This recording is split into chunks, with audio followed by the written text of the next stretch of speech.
अच्छा बच्चों,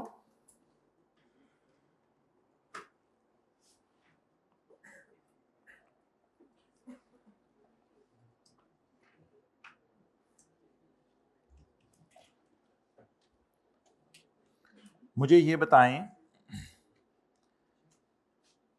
कि अब P&L में क्या जाएगा? 20,000, 40,000 P&L में क्या जाएगा? 40,000। और बैलेंस शीट में क्या जाएगा? बस कुछ भी नहीं जाएगा। ये कुछ भी नहीं कहाँ लेके जाते हैं? एसेट साइड पे या ये तो प्लांट है ना, प्लांट का तो आरओयू मैंने निकाला ही नहीं। लैपटॉप का प्रीपेड पहले साल का क्या आया था अभी? 98। लीज लाइबिलिटी का करंट और नॉन करंट तो मैंने अलग नहीं किया, क्योंकि प्लांट की तो मैंने अकाउंटिंग आपको कराई नहीं, क्योंकि उसकी अकाउंटिंग आपको इतनी ज्यादा आती है कि वो आप, प्लांट की तो हमने बात नहीं की। लैपटॉप का रेंट एक्सपेंस कितना था? 1902। और जनरेटर का 40,000। Done done done. ओके, अब मैं आपको 1 मिनट दे रहा हूं, आप हजरात जो है वो एग्जाम्पल नंबर 7 कर दें। 1 मिनट के अंदर हो जानी चाहिए।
चलें जी, जबरदस्त हो गया, आपने तो एंट्रीज भी कर ली माशाल्लाह। मोटर लगाई हुई है ना हमने।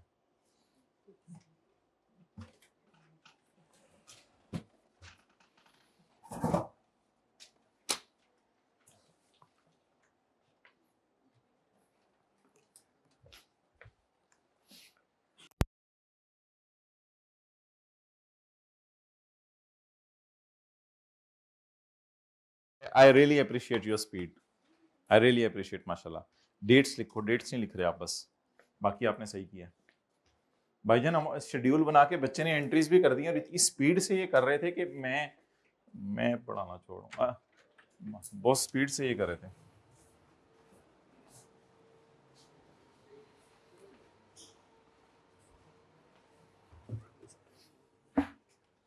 जल्दी करो यार, ना कर यार, ध्यान दे यार, इस पे नजर रखा करो।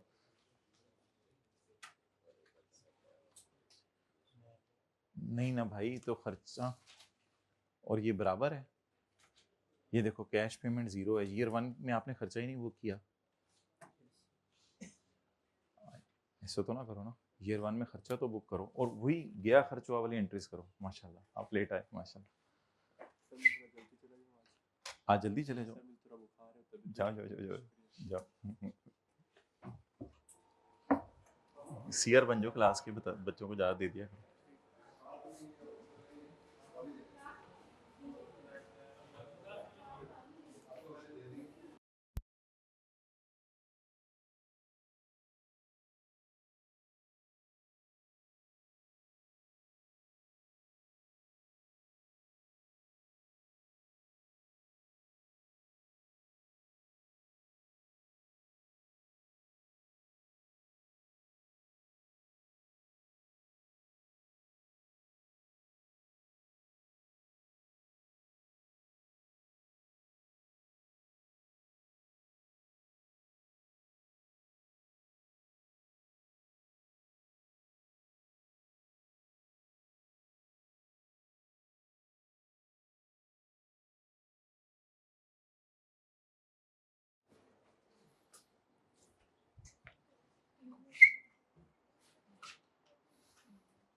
एरियर्स में पेमेंट,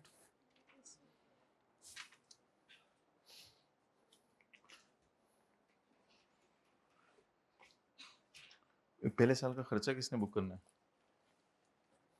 पहले साल का खर्चा नहीं आप लोग बुक करें, बहुत से लोग।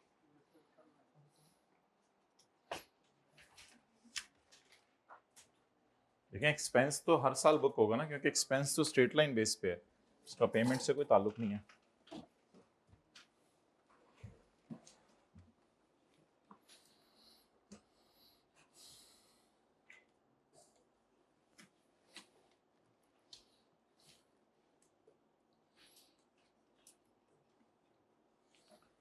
जी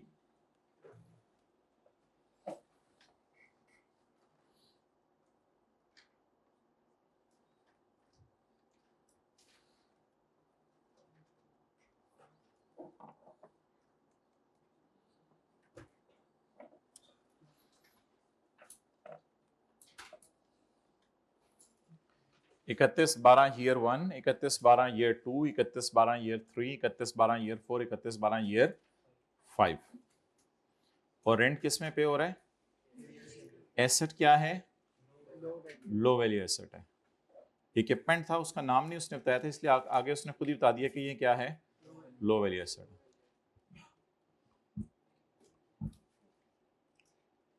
रेंट एक्सपेंस कितना बन गया?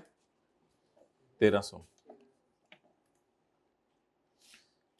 अच्छा ये हॉलीडे थी, लेकिन डिवाइड तो 5 से ही फिर भी करेंगे ना, किराए तो 4 दिए, लेकिन लेसी ने इस्तेमाल तो किया ना एसेट 5 साल, तो रेंट एक्सपेंस 6500 डिवाइडेड बाय 5। चलें सारे सालों की एंट्रीज छोड़ें, तो 2-3 की भी कर दें, पहले 2 साल की भी काफ़ी हैं। अच्छा जी, वो जो सवाल था ना जनरेटर का, वो सिर्फ 2 महीने का था, इसलिए मैंने rent expense debit cash credit entry कर दी थी। तो बॉयज़ हाइब्रिड में जो सेकंड रो में भाई आप बैठे हुए थे, थर्ड रो में, तो उस तरह एंट्रीज ना करो, अभी तो प्रॉपर फुल फ्लेज सवाल है, अब 4-5 साल का, अब गया खर्च हुआ वाली प्रॉपर अप्रोच यूज़ करो। तो अब आप मुझे बताएं कि मेरा जो ईयर एंड है 31/12 ईयर 1, इसमें गए कितने पैसे? 0। और खर्च कितने हुए? 1300। तो ये वाली एंट्री आप लोगों ने मिस नहीं करनी थी, खर्च हुए 1300, बाद में बाकी एंट्रीज तो फिर पूरी कर ही देंगे। अगला साल 31/12 ईयर 2, गया 1750 और खर्च हुआ 1300। डन। अच्छा जी, अब एक लाइन किसी ने भी नहीं डाली मुझे तीनों क्लासों में कि for rent payable and rent prepaid I am using the word rent payable. ये लाइन डाला करें प्लीज, इसको इजी ना लें। आप लोगों के लिए ये बात कॉमन है, बट एग्जामिनर के लिए जो है ये बात उसको शुरू में बतानी पड़ेगी कि हम इस तरीके पे एंट्रीज कर रहे हैं। अच्छा, तो इधर क्या डाल दें? और पहली एंट्री आप ये मिस कर सकते हैं पेपर में, लेकिन मैंने रिदम बनाने के लिए ये की है।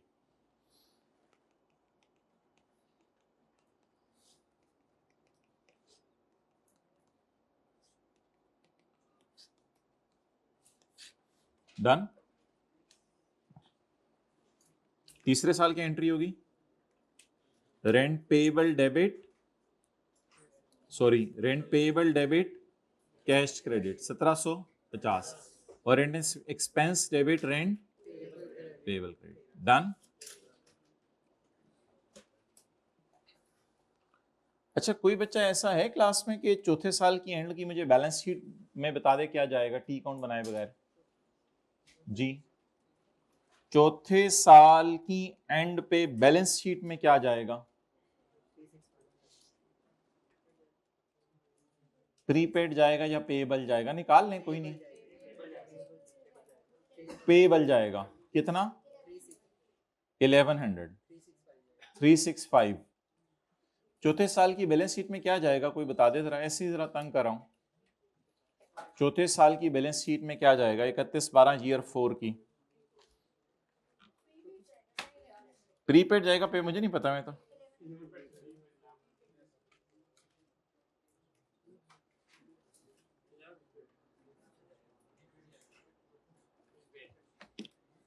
अच्छा अच्छा 31/12/4 तक गया कितना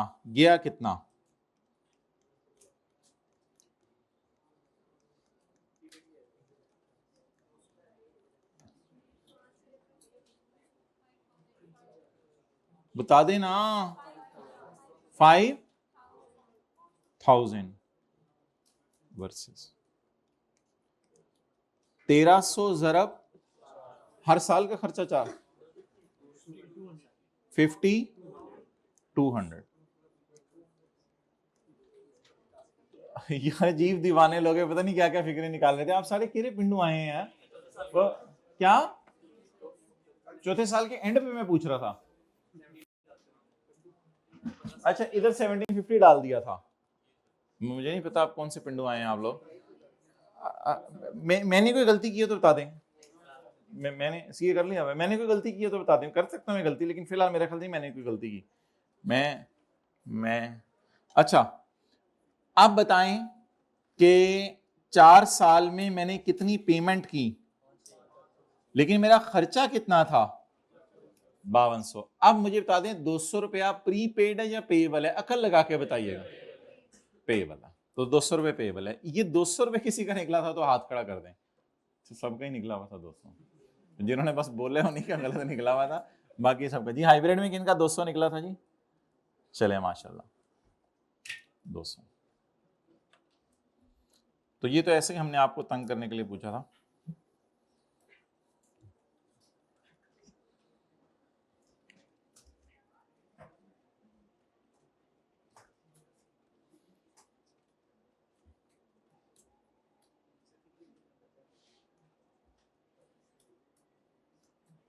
तंग करूं और तंग क्यों? हाथों ही नहीं है। अगर मेरा ईयर एंड, चलें छोड़ें, 30 सितंबर ईयर 4 है, 31 दिसंबर ईयर 4 नहीं है, तो फिर कितना प्रीपेड पेएबल होगा? रशीद चुप कर जा, मुझे सोच के बोलने दे, पहले भी बहुत जल्दी जल्दी मैंने बोला। अगर मेरा ईयर एंड 30 सितंबर ईयर 4 है, 31 दिसंबर ईयर 4 नहीं, 3 महीने पहले मेरा ईयर एंड हो गया, तो फिर मुझे बता दें मेरा प्रीपेड पेएबल कितना होगा। हाँ इसी सवाल में सवाल अब खाला जी ने नहीं मैसेज, सॉरी प्रिंसिपल।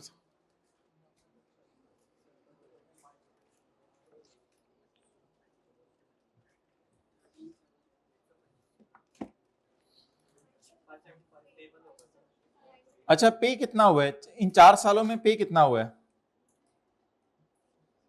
0। पे कितना हुआ है? पे कितना हुआ है? 1500 पे हो गया।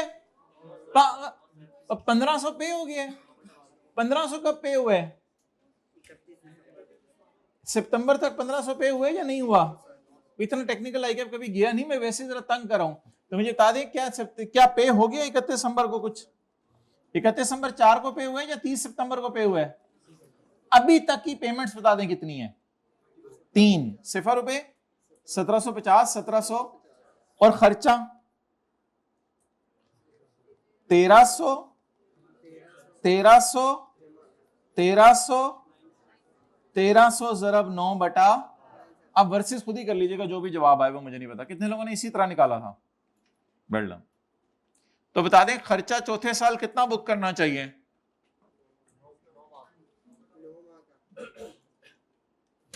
Purple shirt, blue shirt, purple shirt, समझ आ रहा है?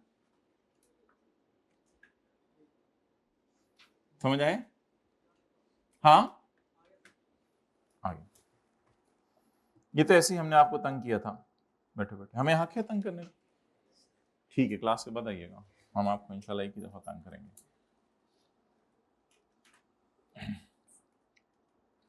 चलें छोड़ें, हम तो short term lease low value पढ़ें, हम किन चक्रों में पड़ गए। एग्जाम्पल 5 कर दें। अब अगर आपने गलत की तो 7 वाले का जूता होगा, हाँ, और आपकी टांगे होंगी, हम उस पर मारेंगे तो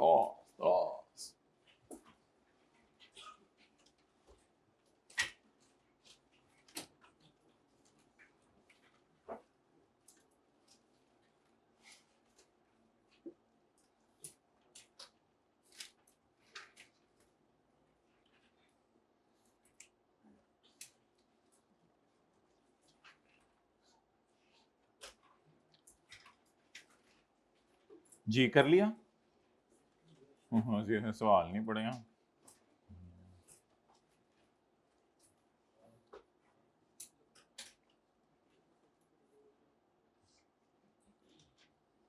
कितने सवाल पसंद करेंगे होमवर्क में, क्योंकि मैंने आपको अभी वीकेंड पे सवाल नहीं दिए होमवर्क पे। कितने सवाल पसंद करेंगे? एक आधा, ठीक है।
हो गया।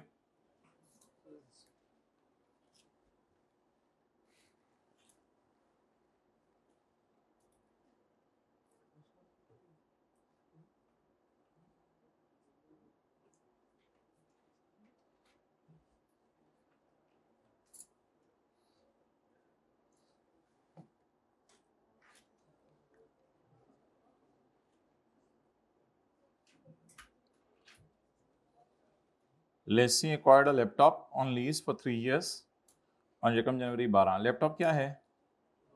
लो value asset. He has opted for recognition exemption. Rent payments are as follows. 12, 13, 14 arrear में, एडवांस में? कैसे पता चला? On 31 December.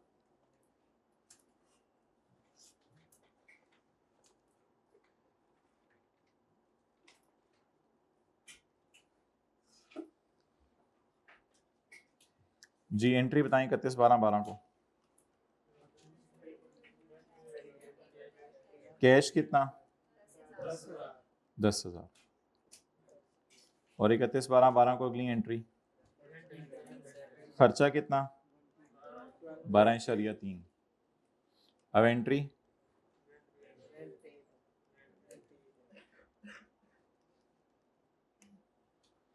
And so on. हर साल में इसी तरह एंट्रीज होती हैं। गया और खर्च हुआ।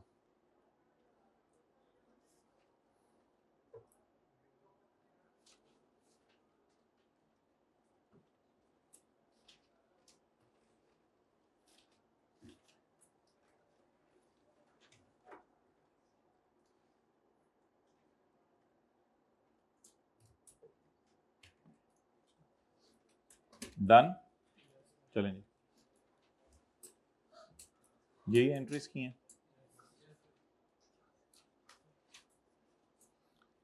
अच्छा जी, अब थोड़ी सी जरा टेंशन चाहिए।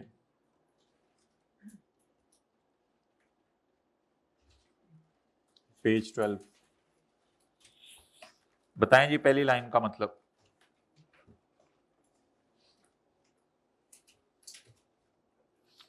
बारह महीने वाली को क्या कहेंगे? Short term lease. और इसकी अकाउंटिंग कैसे करेंगे? Simple approach. लो, पूरी क्लास पढ़ा के एंड पे अगर यही सुनना था ना तो फिर कोई फायदा नहीं है आप लोगों को पढ़ाने का। भाई कह रहे हैं सिंप्लीफाइड अप्रोच यूज करेंगे। आप क्या कह रहे हैं भाई? चॉइस है हमारे पास। अगर 12 महीने की लीज है तो चॉइस है। 12 महीने वाली को भी क्या कहने हैं? Short term lease. लेकिन शॉर्ट टर्म लीज में मैंडेटरी है कि सिंपल अप्रोच यूज करें? चॉइस है। A lease date at the commencement date has a lease term of 12 months or less. Bracket वाला छोड़ें,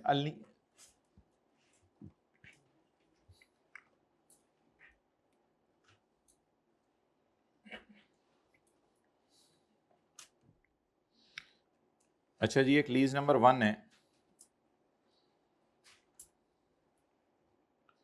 7 मंथ की है, प्लस एक्सटेंशन ऑप्शन 3 मंथ। एक लीज नंबर 2 है, 9 मंथ्स की है, प्लस एक्सटेंशन ऑप्शन, इसमें एक्सटेंशन की ऑप्शन है 5 मंथ्स। आप बता दें कौन सी वाली शॉर्ट टर्म लीज है और कौन सी नहीं है। वो कह रहे हैं एक्सटेंशन ऑप्शन डाल के देखना है, डाले बगैर नहीं देखना। एक्सटेंशन ऑप्शन डाल के देखें। पहली वाली लीज कितने महीने की है? 10 महीने की, इसलिए ये कौन सी हो गई? Short term lease. और अगली में एक्सटेंशन ऑप्शन डाल के देखें, 9 जमा 5 कितना हो गया? 14 महीने। तो एक साल से ज्यादा हो गया, तो it is not a short term. क्योंकि क्लास के बाद किसी ने एलटीएल निकाले, उन्होंने लॉन्ग टर्म लीज है, ये सवाल ही नहीं, ये लफ्ज ही नहीं पूरे स्टैंडर्ड में इन्होंने अपनी लीज निकाली हुई है। एक लॉन्ग टर्म लीज निकाल लेना, एक हाई वैल्यू एसेट लफ्ज निकाल लेने, और बाइच पेड दो ही लफ्ज हैं, या शॉर्ट टर्म लीज है या not a short term lease, या लो वैल्यू एसेट है या नॉट अ लो वैल्यू। ये हाई वैल्यू पता नहीं आपने अपनी तरफ से कोई लफ्ज निकालना है, अगर निकालना तो it is not a short term lease. क्योंकि हमने क्या डाल के देखना है? Extension option.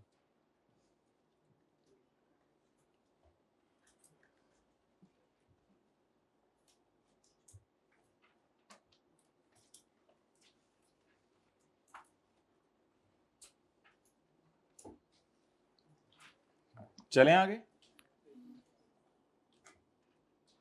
ये तो आप लोगों ने चीजें नोट ना की, फिर तो टफ टाइम मिलेगा पेपर में आपको,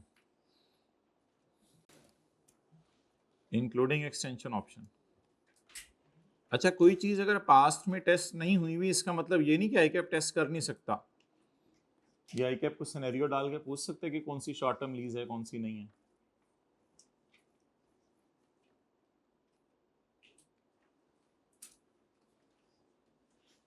okay,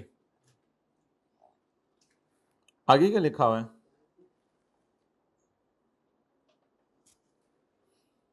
A lease that contains a is never a even if it is for 12 month or less। मतलब ये कि एक और आपने लीज की, lease number 3, 7 month plus purchase option. जी बताएं, अब ये लीज शॉर्ट टर्म लीज है या नहीं? एग्रीमेंट में क्या लिखा हुआ है? लीज कितने अरसे की है, और आप एसेट को खरीद भी सकते हैं। मिसाल के तौर पे जनरेटर वाला सवाल था ना, जनरेटर कितने महीने के लिए किराए पे लिया था? 2 महीने के लिए, और आगे लिखा होता कि आप खरीद भी सकते हैं, तो फिर ये शॉर्ट टर्म लीज ना रहती। अब इट इज, ये एस क्यों लिखा हुआ है? एज तो नहीं लिखा होना चाहिए था। ये बताया करें ना कि सर आपने एज लिखा हुआ है, यहाँ ए होना चाहिए था। कितने लोगों ने एज ही लिखा है? जरा देखें साथ वाले का जरा। अच्छा, लिखा ही नहीं, पूरा ही नहीं लिखा। ठीक है, रिजल्ट कब आ रहा है? ये 27 को इस दफा। जल्दी डिसीजन माशाल्लाह, यही पेपर रिटेन करने का। हाँ इंशाल्लाह, ये जो पेपर पढ़े आपको भी आ रहा है। ठीक है, अल्लाह अल्लाह खैर करे। और जी को बता, हाँ ये सर्टन है या नहीं है, ये एक अलग बहस है, ये मैं फिर करूंगा कि उसने लिखा हो कि ये सर्टन है या नहीं है। फिलहाल बस ऑप्शन डाल के हम डिसाइड कर लेंगे। पॉइंट 2 का मतलब कोई बंदा हाथ खड़ा करके बता दे, मैं कुछ भी नहीं कहूंगा उसको। हाथ खड़ा करके माय डियर, मुंह से बोल के नहीं। हाँ जी, पहले इन्होंने हाथ। जी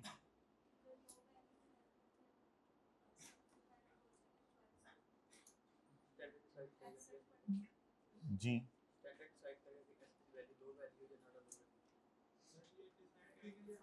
भाई लो वैल्यू में कहाँ चले गए? मैं ये पढ़ रहा हूँ।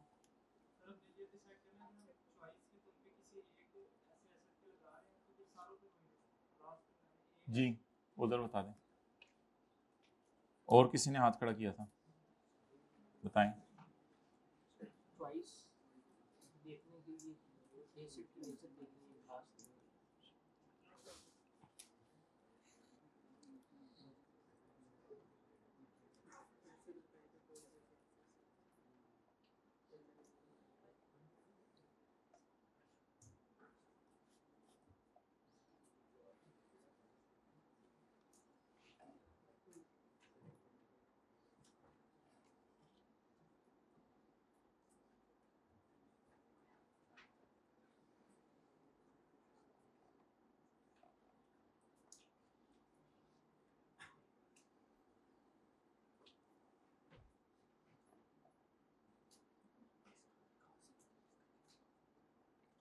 क्या कह रहे हैं? इसकी एग्जांपल एक नोट हुई हुई थी, चलें खुद बना लेते हैं। A choice of applying the simple approach must be made by class of underlying assets.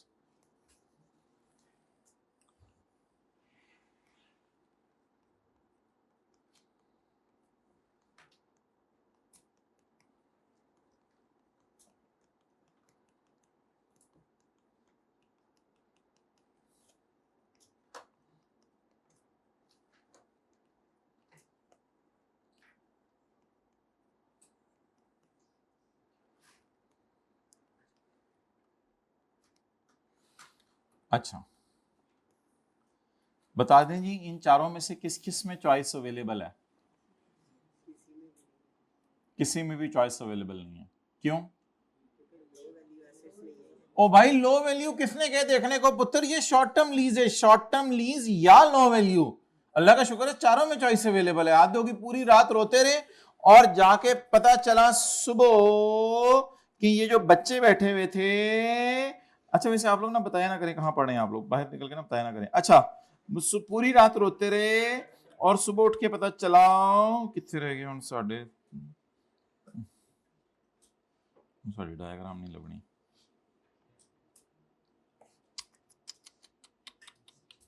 पूरी रात रोते रहे और सुबह उठ के पता चला कि बच्चे यहां एंड समझ रहे हैं और हमने क्या लिखा हुआ है और। तो बता दें क्या ये सारे के सारे शॉर्ट टर्म लीज हैं या नहीं हैं? हैं या नहीं हैं? अब बता दें किस किस में चॉइस अवेलेबल है? चारों में चॉइस अवेलेबल है। अब सवाल यह है कि मैं जब चॉइस ऑप्ट करने जाऊं तो इस वक्त मैं कह दूं मैं चॉइस ऑप्ट कर रहा हूं, नहीं नॉट, मैं चॉइस ऑप्ट नहीं कर रहा, मैं चॉइस ऑप्ट कर रहा हूं, मैं नहीं कर रहा। कहते हैं ये लुट नहीं मची हुई। अगर एक दफा पहली गाड़ी आपने शॉर्ट टर्म लीज पे ले ली और उसमें आपने चॉइस ऑप्ट कर ली, अब दूसरी गाड़ी के लिए भी उसी चॉइस पे रहना है। अब ये नहीं कि दूसरी गाड़ी के लिए मेरा दिल चाहे नहीं नहीं नहीं चॉइस नहीं अम्मी, मैं वो ROULL की तरफ जा रहा हूं। चुप बेटा, ROULL की तरफ, तुम अब रेंट एक्सपेंस की तरफ ही रहोगे। हाँ, लेकिन अगर आप क्लास ही बदल लो, ग्राउंड फ्लोर पे चले जाओ, सॉरी, अगर आप क्लास ही बदल लो फिर आपको फिर मर्जी है, फिर आप ना करो। तो मैं ऐसा कर सकता हूं कि इस पूरी क्लास के लिए, गाड़ियों वाली क्लास के लिए, गाड़ियों वाली क्लास के लिए, इस पूरी क्लास के लिए मैं क्या ऑप्ट कर लूं? चॉइस। और इस पूरी क्लास के लिए, ये भी एक क्लास है ना प्लांट्स, इस पूरी के लिए I do not opt choice. क्या ये करना करेक्ट है या नहीं, मुझे ये बता दें। ये करेक्ट है। लेकिन अगर मैं इसके लिए चॉइस ऑप्ट करूं, इसके लिए ना करूं, तो ये करना करेक्ट नहीं है, ये करना क्या है? रॉन्ग। तो एक दफा आपने सोच लिया कि ये गाड़ी 12 महीने से कम में तो चॉइस ऑप्ट करनी है, अब दूसरी गाड़ी भी जो 12 महीने से कम होगी आपके ऊपर बाइंडिंग है कि आप उसमें क्या करें। हाँ, अगर आप क्लास ही बदलने या प्लांट्स लीज पे लेने लग जाएं फिर आप बदलने, कोई मसला नहीं।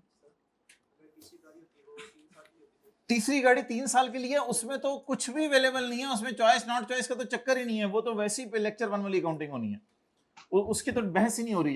यहां किन की बहस हो रही है जो 12 महीने या उससे कम है। यहां बात ही उनकी हो रही है, 3 साल वाली गाड़ी की तो यहां बात ही नहीं हो रही। यहां सिर्फ बात किनकी हो रही है, जो ये देखें यहां बात किनकी हो रही है, यहां बात किनकी हो रही है, यहां बात किनकी हो रही है, जो 12 महीने उससे कम है। 12 महीने ज्यादा वालों की तो यहां बात ही नहीं हो रही। ये जरा नोट करें साइड पे होके।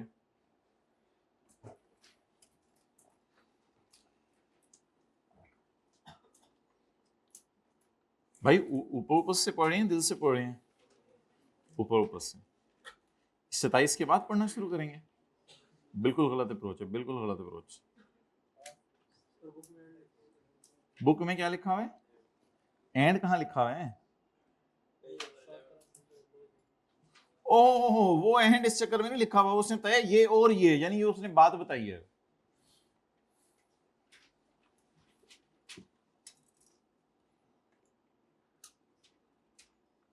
ये रूल तो मैंने कहीं नहीं बताया कि शॉर्ट टर्म लीज वाला लो वैल्यू एसेट। अल्लाह का शुक्र है वीडियो रिवाइंड करके देख लें, मेरे मुंह से एक दफा भी ये लफ्ज नहीं लिखा शॉर्ट टर्म लीज वाला लो वैल्यू एसेट। ये उसी तरह जिन्होंने टेक्स्ट पढ़ा हुआ है कि ऐसी विडो जो ऑर्फन भी हो और 25 साल से कम भी हो ये तो जिन्होंने पढ़ा हुआ है, और माजूर भी हो और नॉन रेजिडेंट भी हो, ये तो वही वाली बात आप लोगों ने कर दी। जिन्होंने टेक्स्ट पढ़ा हुआ है हमारे से, उनसे मैं बात कर रहा हूँ। अच्छा जी,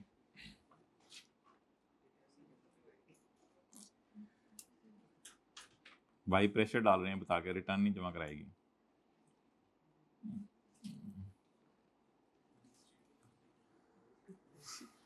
ये टैक्स वाले अगर बच्चे मिला करें ना, इन्हें बता दिया करें साथ साथ पढ़ लो, थोड़ी मेहरबानी, वरना क्यों? कितना आया था? थ्योरी कितनी आई थी? 50 नंबर की थ्योरी आई थी। और वो याद थी या कितनी की याद थी तकरीबन? जितना याद करके गए थे लकीली उसमें से आ गया। हर एक एक दो दो लाइन याद थी। क्यों?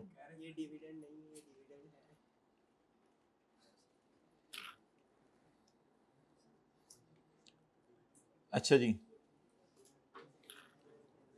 बताएं आप, choice of applying the simple approach must be applied by class of. एक क्लास के लिए एक चॉइस कर लें, फिर उसी के ऊपर रहें, फिर ये नहीं कि बार बार बदल रहे हो। चलें जी, हाइब्रिड में मोबाइल इस्तेमाल कर लें, इंशाल्लाह आपको खुला टाइम दिया जा रहा है। Lessee would record the lease installments either as an expense on a straight line basis. Straight line का मतलब ये होता है ना, 3 या 4 साल में उससे डिवाइड कर दो over the period of the lease, और may expense it using other systematic basis. ये कोई और सिस्टमैटिक बेसिस कभी देख लेंगे, यूनिट्स प्रोड्यूस मेथड या इस टाइप की कोई चीज होगी, वो फिर कभी देख लेंगे। अच्छा जी, अब बताएं my dear, low value asset क्या होता है? वे पढ़ लो ना, तुम अपनी डेफिनेशन बात ही दे छड़ी हो, साडी वाली भी पढ़ लो जी आई।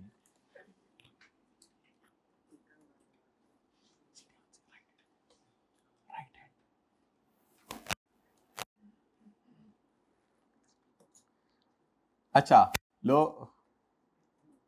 वैल्यू एसेट,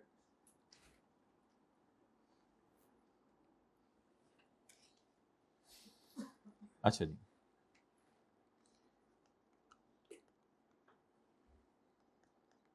आपके पास मशीन नंबर 1 है 7 मिलियन की, ये एक असेंबलिंग मशीन है, ये एक असेंबलिंग मशीन है।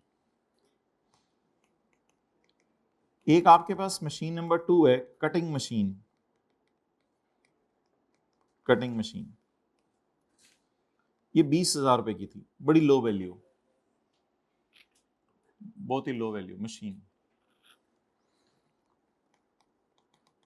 और एक आपके पास मोबाइल है, मतलब एंटिटी के पास मोबाइल है, एंटिटी ने भी मोबाइल खरीदा होता है, अपने स्टाफ को दिया होता है। अब ये लो वैल्यू नहीं है, LVA नो, ये लो वैल्यू नहीं है, ये भी लो वैल्यू नहीं है। मशीन होने की वजह से नहीं, कटिंग मशीन तो बड़ी सस्ती सी है, 20,000 रुपए की, तो लैपटॉप से भी बहुत सस्ती है, बट ये लो वैल्यू नहीं है। इसकी एक वजह लिखी हुई है, शायद आप लोगों ने पढ़ा हो भी, दूसरा पॉइंट कोई दूसरा पॉइंट पढ़ के जरा खुद समझने की कोशिश करें। कुछ समझ आया? कोई कोई नहीं समझ आया दूसरा पॉइंट पढ़ के? ये लो वैल्यू है, यस ये लो वैल्यू है। असल में ये दोनों मशीन सॉर्ट ऑफ डिपेंडेंसी पाई जा रही है। पहले चीज की कटिंग करेंगे लोहे की, फिर उसके बाद असेंबल करके उस लोहे को गाड़ी में लगाएंगे। तो लेकिन ये नहीं कि पहले चीज को मोबाइल पे ऑर्डर करेंगे, सर ऑर्डर भी तो करने में इस तरह ना सोचेंगे। तो मोबाइल और मशीन की कोई डिपेंडेंसी नहीं है। मोबाइल भूल आया मैं घर, तो कोई नहीं, मशीनें चलाएं आप लोग, आज काम मोबाइल घर आपका रह गया किसी का एम्प्लॉय का, तो कोई मसला नहीं, मशीनें चलाएं, चीजें बनाएं। ये कोई डिपेंडेंसी तो नहीं पाई जा रही मोबाइल और मशीन में। लेकिन अगर कटिंग मशीन खराब हो जाए तो असेंबलिंग मशीन बंद करनी पड़ती है। भाई कटिंग करके लाओ चीजें तो असेंबलिंग मशीन चलेगी ना। तो देखने में ये फिगर के एतबार से क्या है, लेकिन ये दोनों आपस में एक दूसरे पे सॉर्ट ऑफ डिपेंडेंट और इंटर रिलेटेड है हाईली। यहां से कटिंग होके फिर इस मशीन के अंदर असेंबलिंग के लिए जाती है। तो अपनी जात में ये लो वैल्यू लग रही है, लेकिन डिपेंडेंसी होने की वजह से, कुछ समझ आई? पहले जरा नोट करें, फिर अंग्रेजी पढ़ने की कोशिश करते हैं। लो वैल्यू होने के लिए दो शराइत हैं, एक तो अपनी जात में सस्ती चीज हो, और दूसरा बाकी चीजों पे डिपेंडेंट, बोलें जल्दी, डिपेंडेंट ना हो।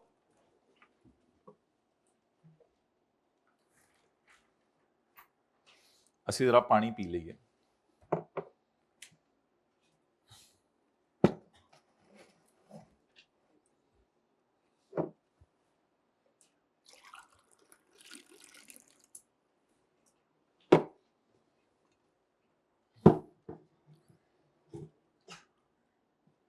सर आज का टेस्ट मेरे जैसा बंदा दे सकता है? नहीं,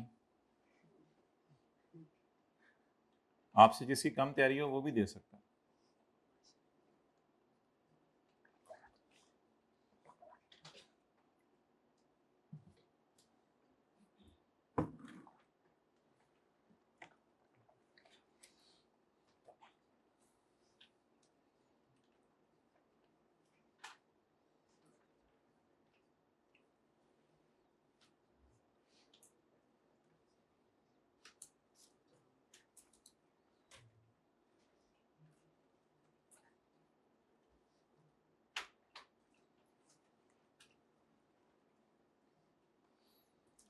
दिल से पढ़ रहे हैं, ऊपर ऊपर से पढ़ रहे हैं?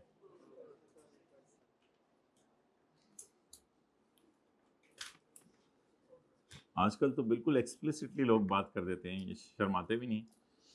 भाई ये बॉल पॉइंट और उंगली और नाखून जो भी मुंह में डालता हुआ पाया गया, ये एडमिशन के टाइम पे आइंदा बता दिया जाएगा इनको।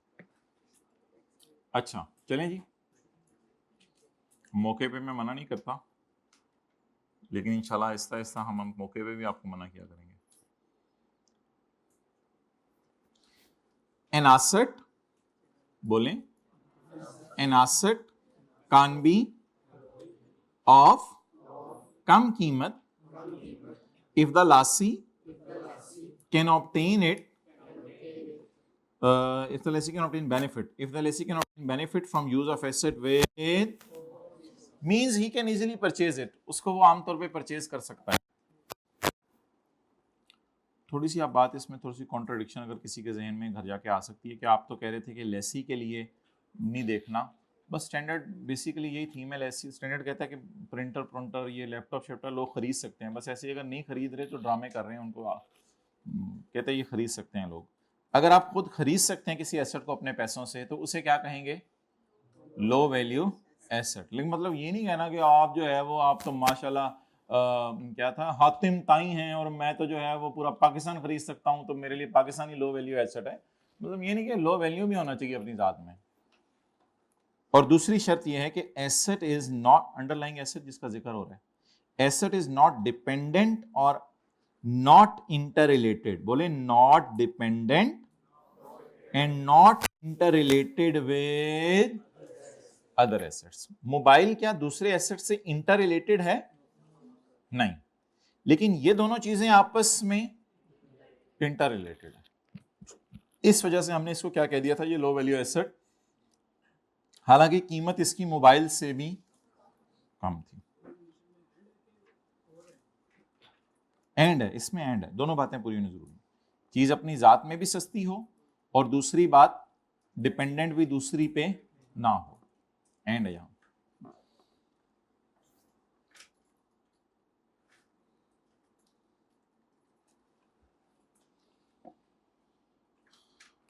अच्छा, लो वैल्यू में आपने चीज की करंट वैल्यू डिसाइड देख के नहीं डिसाइड करना कि ये लो वैल्यू है या नहीं, not based on current value. फिर किस पे बेस करेगी? हो सकता है कोई गाड़ी आप OLX पे देखें, वो आपको 70,000 रुपए में लगी हो, अब वो इतनी पुरानी गाड़ी है, उसकी मार्केट ही नहीं है बेचारी की, साबुनदानी नहीं होती थी ऐसे ऐसे। अब वो गाड़ी उस तरह की अगर कोई है, अब वो मार्केट में लगी हुई है और OLX पे 70,000 80,000 की और लैपटॉप 1.5 लाख का लगा हुआ है, अब आप कहें ये गड्डी तो, ओ भाई जब वो नई थी तब तो महंगी थी ना। तो एसेट की आज की कीमत देख के डिसाइड कर। ये हाइब्रिड में पहली रो में जरा किताब खोल लें जी, मेहरबानी, शुक्रिया। तो बिल्कुल हम रिलैक्स नहीं होने देंगे, आप मौका दें हमें, इंशाल्लाह 2 घंटे हम ऐसे बिठा के रखेंगे आपको। सोच है आपकी, हम भी तो बैठे हुए, या तो हम थोड़ी थोड़ी देर बाद ऐसे कर रहे हो ना, आधा घंटा गुजर गया बच्चों। अच्छा, तो बताए दें जी दूसरा रूल क्या है। ठीक है, मैं मिसाल लिख देता हूँ, ऐसे बैठे होते हैं। कार नंबर 1 मैंने 4 साल के लिए लीज पे ली, और कारी नंबर 2, कार नंबर 2 मैंने 5 साल के लिए लीज पे ली। इसकी फेयर वैल्यू आज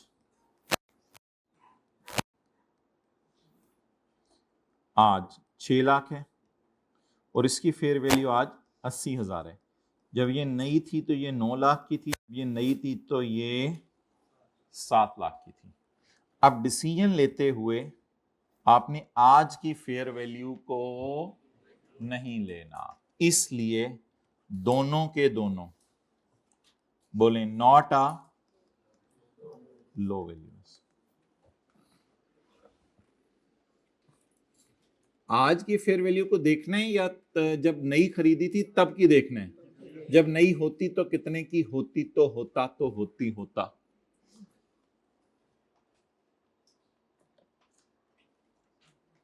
ये आप क्या देख रहे हैं, अकाउंटेंट्स कितना सोचते हैं। चले ठीक है, लिखें फिर। बेटा क्या हो गया, आज लिखने का प्रोग्राम नहीं लग रहा? उठ तो बेटा, आंखें खोलो, बिस्तर छोड़ो और मुंह धो लो। इतना सोना ठीक नहीं, वक्त का खोना। सूरज निकले, दुनिया वाले साथ वाला मुंह धो के आता है या मुंह उठा के आता है? उठा के आता है। पानी फिर आप ले आया करें।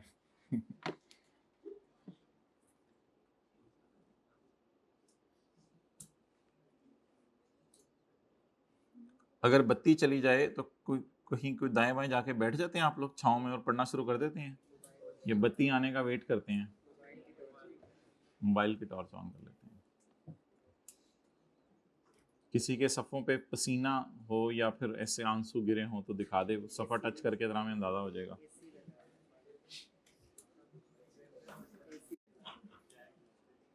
एसी लगा हुआ, ऐसी जबरदस्त हवा चल रही थी आज, आप बाहर बैठ के पढ़ते फजर के बाद 2 घंटे। ओहो, इधर उधर से हवाएं।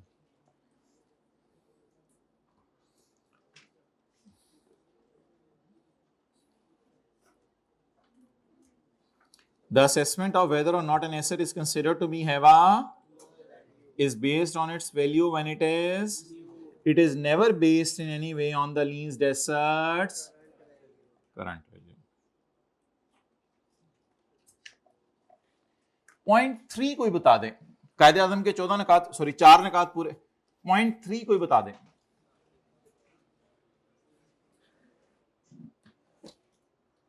ये अंगूठा नहीं डालना होता मुंह में, कड्डो इसको बाहर, या तो धो के आया करें तो फिर समझ आती है। मुझे था ये फील नहीं करेगा इसलिए बता दिया, वरना मौके पे नहीं बताना होता चीजें। हाँ जी, क्लास ऑफ एसेट पे डिपेंड नहीं करेगा, लीज टू लीज वेरी करेगा। ठीक है सर, इन्होंने बता दिया, लेकिन आप भी जरा बताइए ये क्या कह रही हैं। आप एग्जांपल बनवा दें इसकी, एग्जांपल बनवा दें बिता बिता, एग्जांपल बनवा दें। जैसे, हाँ एग्जांपल, जैसे की इंग्लिश कर दी हमने, जैसे कार 1 माय डियर 9 मंथ के लिए ली है, एक कार नंबर 5 है, ठीक है, वो 2 साल के लिए लिया है। अच्छा चलिए, मुझे अब अपनी एग्जांपल भी बना लेने दें। अच्छा, लो वैल्यू नहीं, आपके आप भी अच्छे बच्चे हैं कि मैं अच्छा, low value asset is decided on a lease by lease basis rather than, low value asset को लीज बाय लीज चेक करना है, क्लास के एतबार से चेक नहीं करना। यानी ये भाई ने मिसाल सही दे दी कि इसको ये नहीं कि सारी गाड़ियां अब मैं लो वैल्यू में कह दूं, गाड़ियां तो वैसे ही लो वैल्यू में नहीं आनी।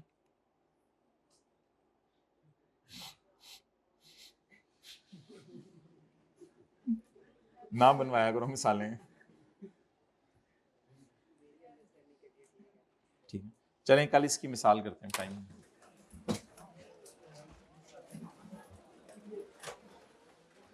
जाएं, आज हमने आपको 3 मिनट पहले छोड़ दिया। भाई ये फूल ट्रांसफरेबल है, नॉन ट्रांसफरेबल? Non transferable.